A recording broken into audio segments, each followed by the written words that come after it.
Friends, welcome back to our channel. ఇక ఈరోజు video వచ్చేసరికి మీరు ల్యాప్టాప్ కొనాలనుకుంటే ఈ సేల్స్లో కనుక ఈ వీడియో అయితే కన్ఫామ్గా చూడండి. ఇక వీడియోలోకి అయితే వెళ్ళిపోదాం.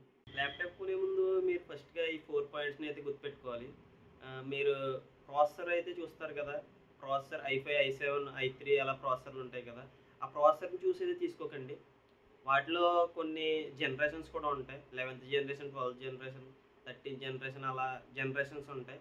ఆ జనరేషన్ పెరిగే కొద్దీ అది కొద్దిగా ఫాస్ట్గా ఉంటుందన్నమాట ప్రాసెసర్ వచ్చేసరికి. ఇంకా వీటిలో మనకి UP and H and HX ఇలా మోడల్స్ ఉంటాయి. వాటిలో యూపీ వచ్చేసరికి normal students and office work అయితే తీసుకోవచ్చు ల్యాప్టాప్స్ వచ్చేసరికి. ఇంకా హెచ్ అండ్ హెచ్ఎక్స్ వచ్చేసరికి gaming and editing heavy tasks ఉంటాయి కదా, వాళ్ళు అయితే తీసుకోవచ్చు. ఇప్పుడు మనం ల్యాప్టాప్ తీసుకునే ముందు ఓన్లీ ప్రాసెసర్ని చూసి తీసుకోకూడదు. ఈ అన్నిటిని మనం దృష్టిలో పెట్టుకునే తీసుకోవాలి.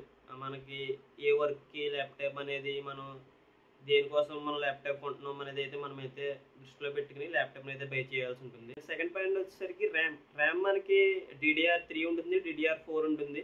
మనకి హయ్యర్ తీసుకోవాలి మనం. DDR4 అయితే ఫాస్ట్గా ఉంటుంది DDR3 కంటే.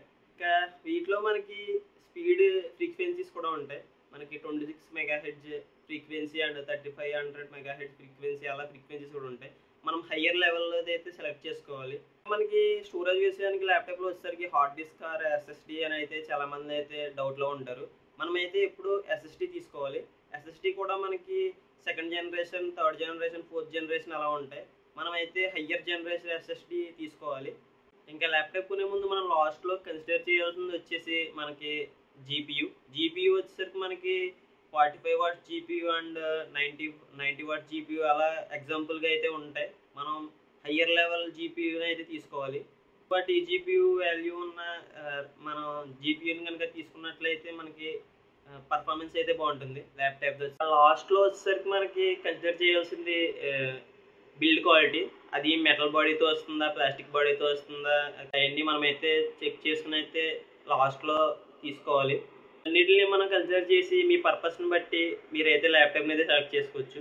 ఇంతకేసి ఈ వీడియో వచ్చేసరికి మీకు కనుక నచ్చితే లైక్ చేయండి, షేర్ చేయండి, కామెంట్ చేయండి. Thank you guys.